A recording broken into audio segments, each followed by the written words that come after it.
Hello, everyone, and welcome back to Learn English Easy. I'm your host, and today we are focusing on the future tense. We aren't actually teaching English today, but we are going to learn a new language, the language of the open world. Because looking at the calendar, early 2026 is shaping up to be absolutely ridiculous for gamers. It certainly is. We are looking at a convergence of technology and creativity that we haven't seen in perhaps a decade. Is a linguistic shift from, linear to systemic. Exactly. It is early 2026. The gaming calendar is absolutely stacked. We are looking at a massive list of anticipated titles for the rest of this year and beyond. We've got industry reports from BizBuzz and PC Gamer. We've got deep dives from Math Chief and ANKD, hardware specs from XDA developers, and a fascinating and honestly slightly terrifying academic paper on AI game development from ARC. Our mission today is to sift through the hype. We aren't just reading a release list. Anyone can do that. We're going to analyze the trends. Why survival games are evolving into societal simulations, why noir is making a massive comeback, and how artificial intelligence is fundamentally changing the bedrock of how these massive worlds are built. So buckle up. Whether you're a console player or a PC builder, there's a lot to get through, and we have to start with the elephant in the room, the big one. The game that is basically holding the entire industry hostage. Grand Theft Auto 6. Yes, GTA 6. It feels like we've been talking about this game for 80 years. It's become a cultural myth at this point. But now, in 2026, we actually have dates. Sort of. And a lot of confusion. Sort of is the operative phrase here. The information ecosystem around this game is chaotic. Right. So looking at the chatter on Reddit and reports from PC Gamer, there is a swirl of release date chaos. There was a specific date floating around May 26, 2026. A lot of people got very, very excited about that one. They did. It seemed plausible. Spring release right before summer. Makes sense. That date seems to have been a placeholder, or maybe an internal target that shifted. The more concrete information coming from sources like RNKD points toward a holiday release, specifically November 19th, 2026. November. Okay, see, that makes more sense for a game this size. Holiday sales, maximizing the quarter, all that business stuff. Precisely. But the Reddit threads are, as you said, hilarious. There's a post about the delay to May 26, back when people thought it was coming even earlier. Yeah. And the comments were just filled with this theatrical despair. Oh, I can imagine. The end of the world. It's the cycle of anticipation. But what's interesting in those threads isn't just the impatience, it's the cynicism regarding the release strategy. Users are already joking about triple dipping. Triple dipping. Okay, break that down for us. What is that? It's a business strategy Rockstar successfully deployed with GTA V, and it worked wonders for them. You release the game on the current generation of consoles, so PlayStation 5 and Xbox Series X, in late 2026. You maximize that install base, sell millions of copies. That's dip number one. Okay, makes sense. Then, when the PlayStation 6 or the next Xbox comes out, likely in a couple of years, you release an enhanced edition for the new hardware. Ah, so that's the double dip. You get people to buy it a second time. Correct. And then finally, maybe a year after that, you release it on PC, the definitive version. So you buy it 3 times. Precisely. And the Reddit users are acutely aware of this. There's a comment from a user named Shock for an Awe, joking that it won't release on PC on May 26, 2026. And others are chiming in saying things like, see you in 2030 on PC. Oof, that hurts. 2030, that sounds like a fake year. But honestly, looking at the PC Gamer and XDA developers reports, that skepticism is well-founded, isn't it? The PC release often trails by a year or more. It's a reality check. If you want to play GTA VI in 2026, you likely need a console. If you insist on PC, you need patience. A lot of it. So while we're being patient, let's talk about what they're actually waiting for. The setting is Leonida, which is basically a fictional Florida. Right, with Vice City as the centerpiece. But this isn't the Vice City from the 2002 game, the pastel-colored 80s-drenched version. No, not at all. The sources describe it as a living world that evolves. And I want to pause on that term because marketing teams love to throw it around. Living, breathing world. Right, it usually just means the NPCs walk around instead of standing still. Exactly. But here, it refers to a genuine technical leap. We aren't just talking about better graphics or ray tracing. We're talking about advanced AI, where the weather affects the environment dynamically, where NPCs, non-player characters, have much more complex, persistent behaviors. So if it rains, it's not just a visual filter on the screen. The NPCs actually run for cover, the handling of the cars changes, maybe certain low-lying areas flood. That's the idea, a true simulation. And then you have the protagonists, Lucia and Jason. The Bonnie and Clyde inspiration is widely cited. Having 2 protagonists isn't new for Rockstar. GTA V had 3, But this feels different. It feels more intimate somehow. It does.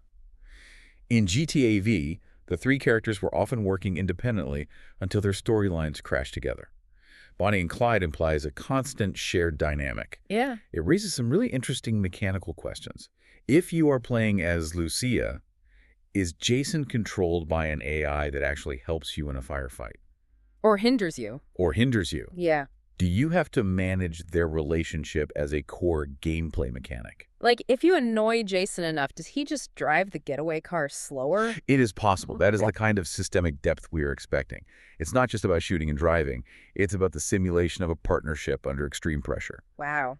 It really is shaping up to be the game of the decade.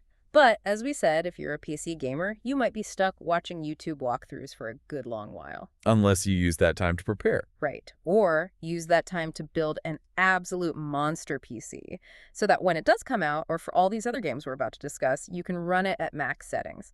Which brings us to the hardware check. Indeed. We have a report from XDA developers about building a gaming rig specifically for 2026. And this is crucial context because the games we are discussing today, especially these open-world simulations, are incredibly demanding.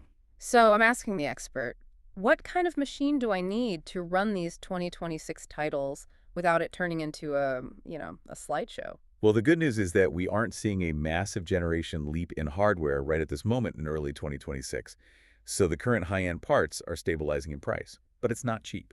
Okay, lay it on me, and what's the damage? To build a premium rig, one that can handle 1440p or even 4K gaming without compromising on settings, you're looking at a budget of about $1,500 to $1,800. Ouch, $1,800. Time to sell a kidney. Or maybe just that extra monitor I'm not really using. Perhaps just save up on the lattes for a few months. But let's look at why it costs that much, because the breakdown is interesting. The recommendation for the GPU, the graphics card, is the RTX 5070 Ti. The 50 series is pretty much the standard now, right? In this 2026 timeline, yes. The 5070 Ti is the sweet spot for high-refresh 1440p and decent 4K gaming. Or, if you have really deep pockets, the RTX 5090 is the enthusiast choice for no-compromise 4K. Of course. But I want to focus on the processor, the CPU. They're recommending the Ryzen 7700X or the 9700X. Why those specifically? Why not just put all the money into the graphics card and get a cheaper CPU? Isn't that what most people do? That is a very common misconception, and it's one that will bite you with these new games. Gamers think GPU is everything. But look at the games on our list. GTA C, the complex societal AI of the bustling world we'll get to later, the physics of Polaris. These are simulation-heavy games. Meaning there's a ton of math going on in the background that has nothing to do with graphics. Precisely. They need to track thousands of objects, AI behaviors, weather patterns, physics calculations all at once. An 8-core processor, like the ones recommended, can handle that workload much better. If you have a weak CPU, it doesn't matter how good your graphics card is. The game will stutter and lag because the computer is thinking too slow to tell the graphics card what to draw. So we're future-proofing. We're building a brain that can handle the complexity of 2026 game design, not just a pretty face. Exactly. The report notes that no major new generation of CPUs or GPUs is on the immediate horizon for late 2026. So building this now really does set you up for the next few years of releases. It is a solid investment if you want to experience these worlds as the developers intended. Okay, so we've got the console for GTA, or we've built the $1,800 PC. What are we playing? Because it's not just about one game. There is a massive wave of noir and crime games coming. It feels like a real theme. This is one of the most interesting thematic trends in the sources, for sure. We're seeing a move away from the generic save-the-world heroics toward these gritty, crime-focused narratives where the protagonist is, well, compromised. Right. Let's talk about a Tindleston story. This one caught my eye immediately. It's from Liquid Swords, which is a studio founded by the creator of Just Cause. Christopher Sundberg, yes. Mm-hmm. But this doesn't sound anything like Just Cause. Just Cause is about pure, unadulterated chaos. Blowing things up with a parachute and a grappling hook, it's a power fantasy. Totally. Tindleston is described as consequence-heavy noir, the opposite of a power fantasy. And the main mechanic isn't a grappling hook. The sources say it's debt, with a capital D. You play as a character named Samson, and you are being crushed under financial pressure. That is fascinating. Usually in games, money is just a resource. It's a way to keep score. You buy a better sword, you buy a faster car. Here, the lack of money is the driving force of the tension. So you have to brawl and race not just to win a mission, but to literally pay the bills in an unforgiving city. Think about the implications. It creates narrative dissonance. You might have to take a job you find morally repugnant, not for glory, but because the mechanic of debt forces your hand. It sounds stressful, but in a good way. It adds real stakes. If you fail a mission, it's not just game over, try again. It's now you're in deeper trouble with the loan sharks. It grounds the open world concept in a very relatable, albeit exaggerated reality. It's not about being a hero, it's about survival. Then there's Blackwood. This one sounds like a movie I'd watch in a heartbeat. It's set in 2012, New York. A very specific time period, just past the turn of the decade, post-financial crisis. You play as Anton Blackwood. By day, he owns a DVD store, which in 2012 is already a great setup. By night, he's a contract killer. The duality theme here is strong. The sources mention balancing normalcy with violence. You have to navigate the mundane, probably recommending movies to customers, managing stock, while knowing you have a hit to carry out later that night. I love that. Hey, have you seen The Avengers? It's pretty good. Also, I have to go murder a mob boss at 10 p.m. It creates a psychological layer to the gameplay. It's not just an open-world shooting gallery. It's about maintaining a facade. And note the beautiful contrast. Owning a DVD store in 2012, that's a dying industry. You are playing a character who is literally clinging to the past while engaging in a violent, destructive present. Wow, that's a great point. Speaking of psychological layers, we have to talk about Blade Runner 2033, Labyrinth. This is the first in-house game from Annapurna Interactive. Which is a huge deal. Annapurna is known for publishing these artistic, narrative-heavy, often melancholic games like What Remains of Edith Finch. For them to pivot to developing a Blade Runner title, a massive, iconic IP, suggests it won't be a generic shooter. Not at all, and the lore places it between the original 1982 movie and Blade Runner 2049. A very rich, unexplored era in that timeline. After Deckard, before K. The sources highlight a shift from action to narrative exploration and psychological depth. Blade Runner has always been about the philosophical questions, what it means to be human versus artificial. A game that focuses on the detective work, the interrogation, the oppressive atmosphere of a rainy, neon-soaked Los Angeles. That is very, very promising. And keeping with that sort of spy agent theme, we have 007 First Light. This is from IO Interactive, the people who made the modern Hitman trilogy. The perfect match of studio and IP. It's almost too perfect. Hitman is essentially a puzzle game disguised as an assassination simulator. You have to observe, plan, and execute with precision. It's a social stealth game. Yes. Yeah. Applying that same design philosophy to James Bond is just genius. And it's an origin story, right? Before he had the license to kill. Correct. The Glacier engine they use is incredible for crowd simulation and complex AI patterns, which is perfect for Bond infiltrating a party or a casino. The focus here, according to the sources, is on improvisation. Bond isn't just a soldier, he's a spy. Gadgets versus guns. Exactly. Talking your way out of a situation versus shooting your way out. It sounds like they were trying to capture the sophistication and cunning of Bond, not just the action hero. I cannot wait to see their take on Bond. But we have to pivot east now, because while the West is doing noir and these individual tortured struggles, the Asian market is exploding with some massive, sprawling, open-world concepts that deal with history and large organizations. The output from studios like RGG, that's Ryudagar Gakutoku Studio, and Hoyoverse, is just staggering in terms of volume and variety right now. Let's start with Yakuza Kiwami 3 and Dark Ties. This is a two-in-one package. It appears so. RGG Studio is known for being incredibly efficient with their development. They often reuse the same city map, Kamurocho, in multiple games, but they redress it and add so much content it feels new. This package includes a full remake of Yakuza 3, which is the Okinawa arc. That's the one where the main character, Kiryu, runs an orphanage, right? It's a bit of a departure. It is. It's very emotional, very character-driven. It's half gangster beat-em-up, half dead simulator. But the real surprise here is Dark Ties. This is a totally new game focused on the villain of Yakuza 3, Yoshitaka Mine. Yes. And this is a fascinating trend we're seeing. Revisiting a classic story, but expanding the lore by letting you play as the antagonist. Yoshitaka. Mine isn't a simple bad guy. He's a very complex, tragic character. Seeing his rise to power and his moral descent gives so much more context to the main game. It asks the player to empathize with the villain. And then the same studio is also doing Stranger Than Heaven, which sounds, well, strange. Strange is good. It's experimental. It's set in a fictional version of Osaka, but it spans across 3 different time periods, 1915, 1929, and 1943. Whoa! So is it time travel?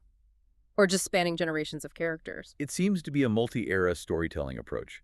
You're exploring how the city and its crime families evolve over decades of massive historical change. The source is called an experimental tone. It's basically a historical drama disguised as a video game.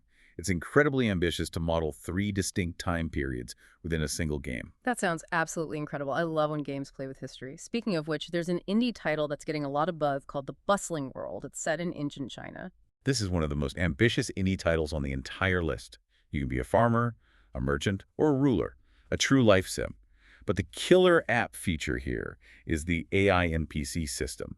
And this brings us right back to why you need that 8-core CPU we talked about earlier. How so? What makes it so special? The source mentions that if you harm an NPC, their relatives remember, and they will seek revenge. Wait, really? So if I, rob a shopkeeper in one town? His cousin from 3 towns over might come hunt you down a week later, or his son might grow up hating you and try to ruin your business. That is wild and kind of terrifying. It simulates consequences in a way most AAA games just don't.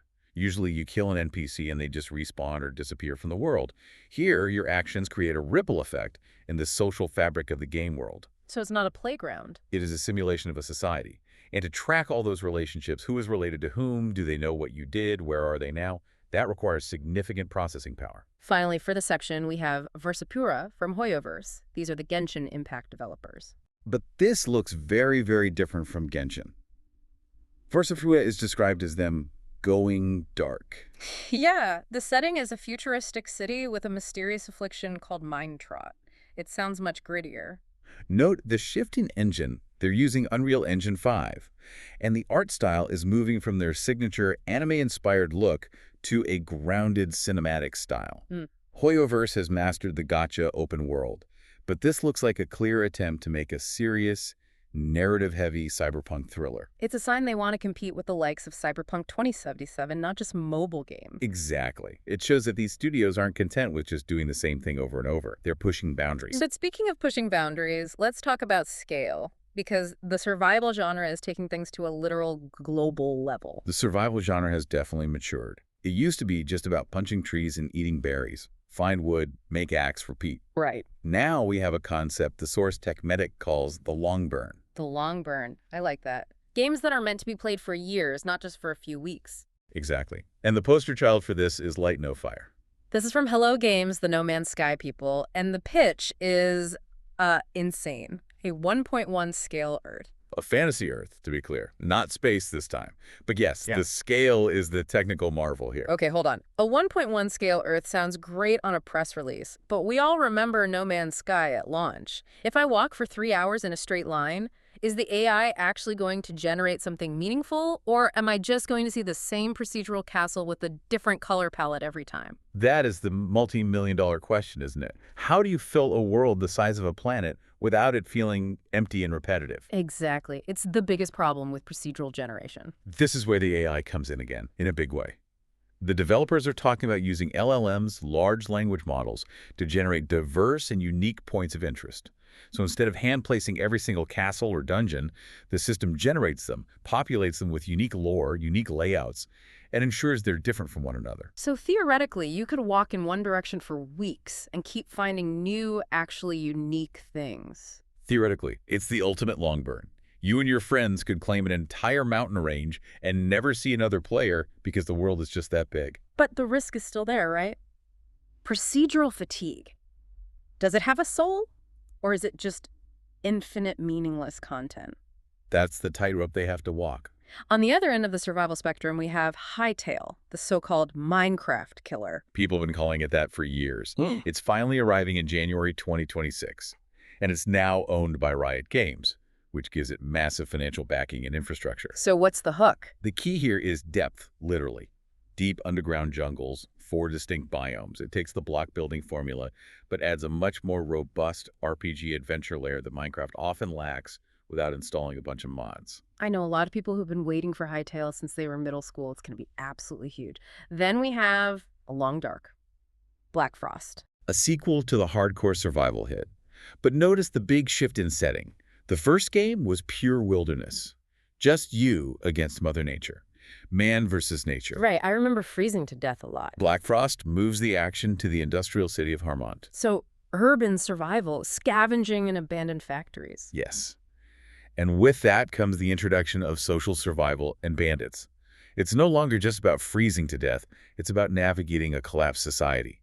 It's man versus society. That is a much more complex and dangerous dynamic to simulate. And finally, a game that just sounds cool. Polaris. The skiing survival game. It's such a specific niche post-nuclear Arctic. You have a bolt-action rifle and a pair of skis. That's the whole pitch. It makes a lot of sense, though, when you think about it. In a vast, snowy wasteland, skis are the most efficient mode of transport. And using physics-based movement, momentum, gravity, friction, as a primary mechanic in a survival game is brilliant. It turns the act of travel itself into a skill-based challenge. I can just picture it. Skiing silently down a mountain, spotting a resource cache below, but having to manage your speed so you don't crash, all while watching out for, I assume, mutant polar bears or something. Or just the cold, or an avalanche. The environment itself is the primary enemy. It emphasizes physical mastery over the world, rather than just crafting mastery. Brr. Okay, let's warm things up with a little bit of nostalgia. Because 2026 isn't just about the grim future, it's about looking back. We have a surprising wave of school sims coming out. This trend is fascinating, sociologically. We have a generation of gamers who are now adults, perhaps feeling a bit of nostalgia for a simpler time, or at least a different kind of stress. For sure. And first up is Agefield High, Rock the School. The source compares it directly to Bullies or those early 2000s teen movies like American Pie. The raunchy teen comedy genre, yeah. You play as a protagonist named Sam, and your friends are Kale and Axel. The mission is simple: rock the school before graduation. It's such a wonderfully low-stakes mission compared to save the Earth or build a colony, but it feels so incredibly high stakes when you're actually a teenager. The mechanics are all about balancing class attendance with pulling pranks and causing mischief. It captures a very specific cultural aesthetic, that rebellious punk rock vibe of the early 2000s. It's not about magic or saving the world. It's about social standing, pranks, and avoiding authority figures. It's a simulation of adolescence. And on the magical side of school life, we have Witchbrook. Harry Potter meets Stardew Valley. That is the perfect elevator pitch. You hear that, and you know exactly what the game is. Isometric pixel art. Magical school life sim. It emphasizes the cozy aspect of gaming. We've talked about gritty noir and hardcore survival. Witchbrook is the antidote to that. It's about routine, learning spells, making friends, and growing magical crops. It's low-stress gaming, which is a massive and growing market right now. Totally. Sometimes you don't want to fight a zombie in 14th century Birmingham. You just want to brew a potion and talk to a pixelated cat. Precisely. It balances the gaming ecosystem. Okay, so we've talked about all these huge, complex games, but we need to pivot to the technology that is arguably going to change everything.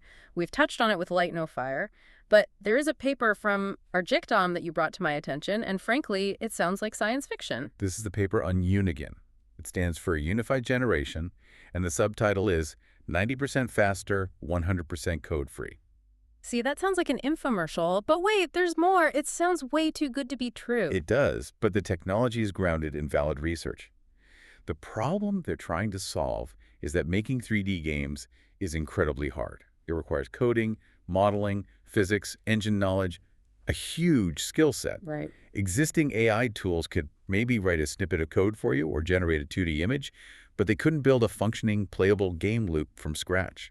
So how does Unigen do it? Walk me through the process. It uses a system of 4 agents. Think of them as a team of specialized digital employees working together in a virtual studio. Okay, let's roleplay this. I'm the user. I walk in and give it a prompt. I say, make me a 3D platformer game where a frog defends a swamp from invading drones. What happens next? First, your prompt goes to the planning agent. This agent doesn't just say, okay. It analyzes your request. It thinks, okay, frog implies jumping physics. Drones implies flying AI with pathfinding. Swamp means we need water physics and terrain. Defend means a win-loss condition, probably a health system. It creates a comprehensive blueprint, basically, a game design document. So it's the game designer. It figures out the logic of the game. Correct. Then it hands that blueprint to the generation agent. This agent is the coder. It writes all the C# scripts needed. It writes the movement code for the frog, the shooting and pathfinding for the drones, the score-keeping system. Okay, so now we have a blueprint and a pile of code. Then comes the automation agent. This is the one that does all the boring manual clicking work inside the Unity game engine. It takes the 3D model of the frog, attaches the frog movement script to it, sets the physics parameters, builds the scene hierarchy, all the grunt work. The stuff that takes hours of dragging and dropping. And finally, and this is the most crucial part, the debugging agent. This agent watches over everything. If the game runs and the frog immediately falls through the floor, this agent reads the error log, figures out why it happened, oh, there's no collider on the ground, and then it goes back and fixes the code or the scene in real time. That is the part that scares me. An AI that fixes its own bugs. It's impressive. The study showed it reduced development time for a simple prototype from 140 minutes for a human doing it manually down to just 12 minutes. So, anyone can make a game. I could just type, make me a game about a flying toaster fighting Godzilla in Tokyo, and it would just do it. Potentially. But we need to be critical here. The expert in me has to point out the limitations mentioned in the paper. While it handles basics really well, platformers, coin collectors, it struggles with complex things.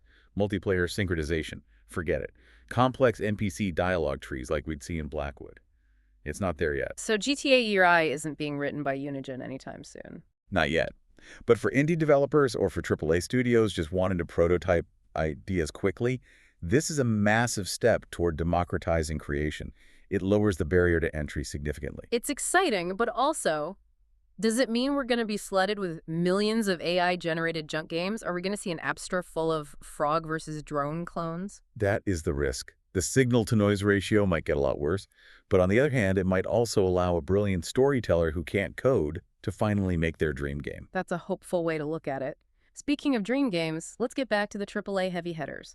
The fantasy genre is having a massive resurgence in 2026. Indeed. And it is being led by the Return of the Kings, CD Projekt Red with The Witcher 4, which is codenamed Polaris. Wait, another Polaris? Yes. Confusingly, the skiing survival game and the new Witcher game share a codename.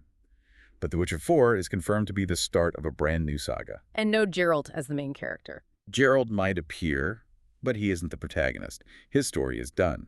The widespread theory is that the focus will be on Ciri as the playable character. And the setting is likely the region of Kovir. Which is where, for people who don't have the map memorized. It's in the far north. It's a wealthy, relatively stable trading nation, a very different vibe from the war-torn swamps of Velen in Witcher 3. The key technical detail here is the switch to Unreal Engine 5. CD Projekt Red had a lot of trouble with their own proprietary engine for Cyberpunk. Moving to Unreal should, theoretically, make the development smoother and the final game more stable. Fingers crossed for that. Then we have Fable, the reboot. This is a really interesting one. It's being made by Playground Games. Do you know what they're famous for? The Forza Horizon games, the racing games. Exactly. They are taking a team that makes the most beautiful, realistic cars and roads in the world and asking them to make a high fantasy action RPG. That seems odd, like asking a master plumber to bake a wedding cake. They're both skilled, but in very different fields. It's a massive technical feat. They're using their Forza Tech engine. Adapting a racing engine to handle sword fighting, magic systems, and complex quests is incredibly difficult. Yeah. But visually, it's going to be absolutely stunning. The tone is described as whimsical, yet morally complex. Fable was always funny. It had that quirky British humor. I really hope they keep that. The sources suggest they are leaning heavily into that charm. It is a fairy tale, but a twisted one where your choices actually matter. And one more fantasy title to spotlight, an indie one called Alcahest. This one looks very, very cool. It's being marketed as physics-first combat. Which means less about stats and more about hitting things. Think Dark Messiah of Might and Magic, if you ever played that. It's not just about clicking attack until the health bar drops. It's about interaction. It's about kicking an enemy into a wall of spikes, or using magic to freeze a puddle and make them slip, or throwing a barrel at them from a ledge. Environmental combat, using the world as a weapon. Yes. And the magic system isn't a mana bar. It's alchemy. You have to find and mix ingredients to create effects. It feels tactile and grounded. It's about interacting with the world physically, not just engaging in a spreadsheet battle of stats. I love when games let you be creative with violence. Is that a weird thing to say? In the context of gaming, no. It's about giving the player agency and rewarding clever thinking. Okay, we're coming down to the wire, but there are so many other cool-looking games we just have to mention. Let's do a rapid-fire round. I'll name the game. You give me the one-sentence hook. Ready? Ready. Atomic Heart 2. Space Whales. And a Soviet Silicon Valley. Doubling down on the bizarre, surrealist aesthetic of the first game, likely with more polish and a more coherent story. Mouse. A noir first-person shooter that looks exactly like a 1930s Mickey Mouse cartoon, visually striking and deeply disturbing in its juxtaposition of cute, rubber hose art and brutal violence. Cinder City. An MMO shooter from the Korean developer saath set in a ruined Seoul, aiming to mix the narrative depth of The Division with massive, large-scale multiplayer raids. Neo Berlin 2087. A cinematic detective thriller in a cyberpunk Berlin, heavy on atmosphere and those classic Blade Runner vibes, focusing on mystery and investigation over pure action. God Save Birmingham. Medieval zombie survival in 14th century England. A very specific and grim historical setting with brutally realistic, physics-based melee combat. A true survival nightmare. And finally, eugenics. A cat-breeding RPG from the creator of Super Meat Boy. You breed cats, they have genetic traits and personalities, and you send them on tactical turn-based adventures. Pure, unadulterated chaos is expected to ensue. I need that game immediately. It sounds amazing. It sounds horrifyingly addictive, a true time sink. So, looking at this whole list, 2026 is going to eat our free time. It's going to just completely destroy it. It is a tsunami of content. But looking at the trends we've discussed, we see a clear direction. Games are getting bigger, literally Earth scale with light no fire. And they are getting deeper. The debt mechanics of Tinleston, the social consequences of the bustling world. And the tools we use to make them are changing fundamentally. AI is building the worlds, or at least helping to build them, at a speed we've never seen before. Which brings me to a final thought for you to chew on. We talked about Unigine creating entire games in minutes. We talked about LLMs populating the infinite procedural world of light no fire. Right. As these worlds become infinitely large and are increasingly generated by machines, will the human touch of a curated, authored story like the kind we expect to see in Blackwood or Blade Runner become a luxury commodity? Are we moving toward a future of infinite content, but with zero meaning? That is a dark thought, but a really valid question. Are we trading soul for scale? It is the question of our time in this medium, I think.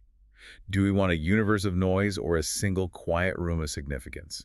Wow. Something to chew on while you upgrade your GPU and sell that kidney. Please keep your kidneys. You'll need them to process the sheer amount of caffeine required to play all of these games. That's a fair point. Thanks for listening to this deep dive. And don't forget to practice your vocabulary. Stop procrastinating. See you in the next one.